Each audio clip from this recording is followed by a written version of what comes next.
देखने का क्या है, वो तो टीम लीडर जैसे वैसे ही होगा। धर्मेंद्र प्रधान भी हो और प्रहलाद जोशी भी हो, जो होगा टीम लीडर की तरह होगा। कोई कमेंट नहीं है, कोई फर्क नहीं पड़ेगा हमको लगता है। ठीक है, चलेगा। সরকারের মন্ত্রিসভায় সদ্য অনুমোদন পাওয়া প্রশ্নপত্র ফাঁস করতে কঠিন শাস্তি বিধান সহ নতুন আইন এবং গতকাল ধর্মেন্দ্র প্রধান পদত্যাগ করেছেন। সার্বিকভাবে এই আইন এনে প্রশ্নপত্র ফাঁস বিষয়টাকে কতটা রোখা সম্ভব বলে মনে করেন? শুনুন, মোদি বাবুর ওপর আমাদের মোটে ভরসা নেই। हम लोग एकदम मोदी बाबू के ऊपर इसके ऊपर भरोसा नहीं करते, क्योंकि वो प्रूफ कर दिया है। वो पिछले 12 साल जो बोले हैं वो कर नहीं पाए। এই যে বলছে এসব নাটক, এসব আইওয়াশ, এসব কিছুই হবে না। যে বিল পাস করে কি হবে?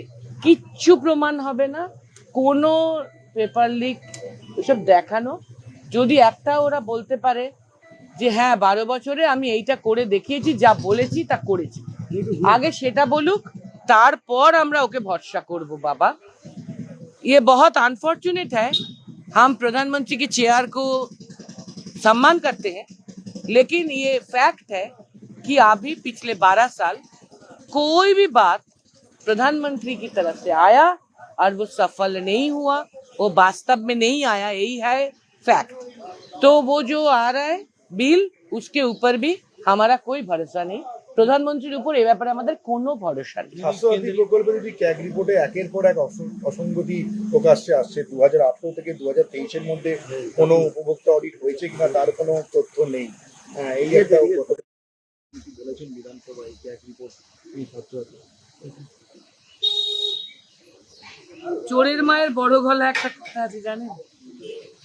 ওদেরকে একটু পিএম কেয়ার ফান্ডের হিসেব দিতে বলুন, ওদেরকে একটু বলুন যে কি করে 14 সালে যখন